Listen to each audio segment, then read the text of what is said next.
Hello friends, welcome to IQ engineer. Bharat के number 1 channel पर आपका स्वागत है। मैं हूं मनेंद्र प्रजापति और आज हम क्लास 9th के इलेक्ट्रिक व्हीकल सर्विस असिस्टेंट के पाठ्यक्रम के अध्याय 3 कार्यशाला और उपकरण सत्र नंबर 5 विद्युत उपकरण के बारे में महत्वपूर्ण प्रश्नों और उनके उत्तरों पर चर्चा करेंगे। तो चलिए शुरुआत करते हैं आज के इस ज्ञानवर्धक सफर की ओर। पहला प्रश्न है दोस्तों, रिक्त स्थान भरें।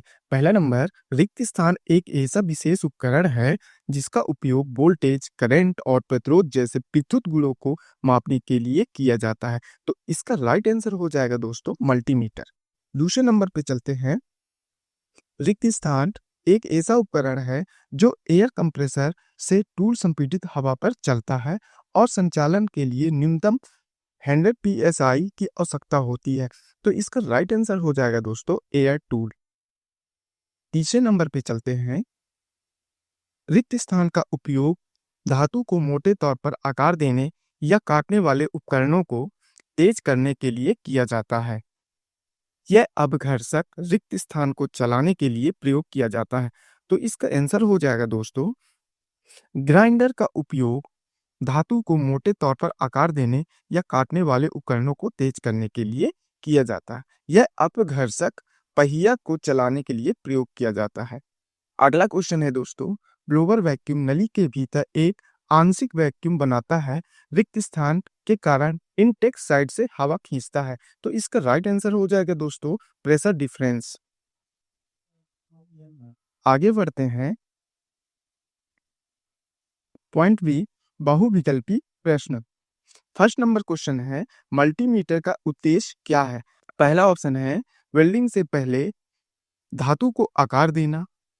दूसरा ऑप्शन है विद्युत प्रणालियों में वोल्टेज, करंट और प्रतिरोध को मापने के लिए।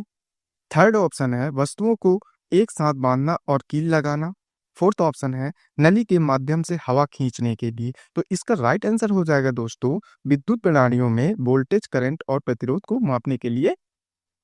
दूसरा क्वेश्चन पे चलते हैं। वायवीय बंदूकें कैसे संचालित होती है? फर्स्ट ऑप्शन है वे एयर कंप्रेसर से संपीड़ित हवा का उपयोग करते हैं। सेकंड ऑप्शन है वे छेद बनाने के लिए एक घूर्णी बल उत्पन्न करते हैं। थर्ड ऑप्शन है वे दबाव के अंतर को मापते हैं। फोर्थ ऑप्शन है वे बिल्डिंग से पहले धातु को आकार देते हैं। इसका राइट आंसर हो जाएगा दोस्तों वे एयर कंप्रेसर से संपीड़ित हवा का उपयोग करते हैं। नेक्स्ट क्वेश्चन पे चलते हैं। वेंच ग्राइंडर का प्राथमिक कार्य क्या है? फर्स्ट ऑप्शन है ड्रिल बिट्स और छेनी जैसे काटने वाले उपकरणों को तेज करने के लिए। सेकेंड ऑप्शन है विद्युत गुणों को मापने के लिए। थर्ड ऑप्शन है नली के माध्यम से हवा खींचने के लिए। फोर्थ ऑप्शन है वेल्डिंग से पहले धातु को आकार देना। तो इसका राइट आंसर हो जाएगा दोस्तों ड्रिल बिट्स और छेनी जैसे काटने वाले उपकरणों को तेज करने के लिए। आगे बढ़ते हैं। हैंड ड्रिल मशीन छेद कैसे बनाती है? फर्स्ट ऑप्शन है वोल्टेज, करंट और प्रतिरोध को मापकर। सेकेंड ऑप्शन है संपीड़ित हवा का उपयोग करके। थर्ड ऑप्शन है दोस्तों वर्कपीस पर घूर्णी बल लगाकर। फोर्थ ऑप्शन है नली के माध्यम से हवा खींचकर।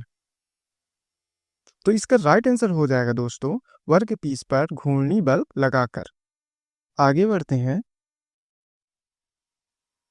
प्रश्न क्रमांक 1, मोटरसाइकिल रैंप की सर्विसिंग में कौन से रखरखाव कार्य शामिल हैं और वे इसके इष्टतम प्रदर्शन और स्थायित्व में कैसे योगदान करते हैं? तो इसके आंसर हो जाएगा इलेक्ट्रिक वाहन की सर्विसिंग में निम्नलिखित मुख्य कार्य शामिल होते हैं जो इसके प्रदर्शन और स्थायित्व को सुनिश्चित करने में मदद करते हैं। पहला पॉइंट है दोस्तों बैटरी की देखभाल। बैटरी के चार्जिंग स्तर की नियमित जांच और ओवर चार्जिंग से बचाव करना चाहिए। कनेक्शन और टर्मिनल की सफाई करने से बैटरी की कार्य क्षमता और उम्र बढ़ती है। दूसरा पॉइंट है इलेक्ट्रिकल कनेक्शन और सर्किट की जांच। सभी वायरिंग, कनेक्टर्स और सर्किट की स्थिति की नियमित जांच करनी चाहिए। सही कनेक्शन से ऊर्जा बचत होती है और वाहन का प्रदर्शन भी बेहतर रहता है। तीसरा पॉइंट है मोटर का निरीक्षण। मोटर की नियमित जांच करनी चाहिए जैसे तापमान और शोर। सफाई और लुब्रिकेशन से मोटर सही से वर्क करता है, सही से काम करता है। आगे बढ़ते हैं। चौथा पॉइंट है कूलिंग सिस्टम की जांच। कूलिंग सिस्टम की नियमित जांच करनी चाहिए। यह बैटरी और मोटर का ओवरहीटिंग से बचाता है, जिससे उनकी कार्य क्षमता बनी रहती है और उम्र बढ़ती है। पांचवा पॉइंट है टायर और ब्रेक का निरीक्षण। टायर का दबाव और ब्रेक की स्थिति जांचने से वाहन की स्थिरता और सुरक्षा बढ़ती है। छठवां पॉइंट है दोस्तों सॉफ्टवेयर अपडेट। वाहन के सॉफ्टवेयर को अपडेट रखने से प्रदर्शन में सुधार और नई सुविधाओं का लाभ मिलता है। अब अगले प्रश्न पर चलते हैं दोस्तों। प्रश्न क्रमांक 2, बैटरी चार्जर।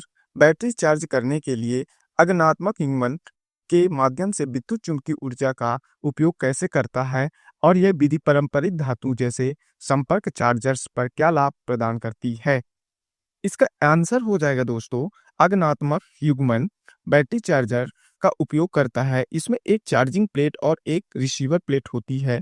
जब चार्जिंग प्लेट को इलेक्ट्रिसिटी से जोड़ा जाता है तो यह एक मैग्नेटिक फील्ड बनाती है जो बैटरी में इलेक्ट्रिकल एनर्जी पैदा करती है। दूसरा पॉइंट है चार्जिंग प्रक्रिया। बैटरी को चार्जिंग प्लेट के पास रखने से यह ऊर्जा लेती है और चार्ज होती है। इसे वायरलेस चार्जिंग कहते हैं। नेक्स्ट पॉइंट पर चलते हैं। पारंपरिक धातु संपर्क चार्जर्स पर लाभ। पहला पॉइंट है सुरक्षा सेफ्टी।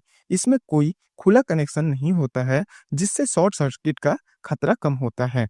दूसरा पॉइंट है दोस्तों सुविधा। चार्जिंग के लिए तारों से नहीं जुड़ना पड़ता, बस बैटरी को प्लेट के पास रखना होता है। तीसरा पॉइंट है टिकाऊपन। इसमें धातु संपर्क नहीं होते, इसलिए यह उपकरण अधिक टिकाऊ होते हैं। चौथा पॉइंट है कम रखरखाव, लो मेंटेनेंस। इसकी देखभाल करने की जरूरत कम होती है क्योंकि इसमें खराब होने वाले भाग नहीं होते हैं। पांचवा पॉइंट है ऊर्जा दक्षता, एनर्जी इफिशियंसी। यह तकनीक ऊर्जा को बेहतर तरीके से उपयोग करती है, जिससे कम बर्बादी होती है। तीसरे प्रश्न पर चलते हैं। प्रश्न क्रमांक 3, मानव विकास में उपकरणों का क्या महत्व है और वे पर्यावरण को संशोधित करने की हमारी क्षमता को कैसे बढ़ाते हैं? इसका आंसर हो जाएगा दोस्तों पहला पॉइंट है महत्व इम्पोर्टेंस। उपकरण मानव विकास में बहुत महत्वपूर्ण है। ये हमें काम को तेज और आसान बनाने में मदद करते हैं, जिससे प्रोडक्टिविटी बढ़ती है। दूसरा पॉइंट है दोस्तों पर्यावरण को संशोधित करने की क्षमता। उपकरणों से हम अपने चारों ओर के वातावरण को बदल सकते हैं। जैसे खेती में उपकरणों का उपयोग करके हम अधिक फसल उगा सकते हैं। इसके एग्जाम्पल को देखते हैं। Example of tools. पहला पॉइंट है कृषि उपकरण एग्रीकल्चर टूल। ट्रैक्टर यह खेतों में तेजी से काम करने में मदद करता है। फ्लॉ मिट्टी को तैयार करता है ताकि फसल अच्छी हो सके।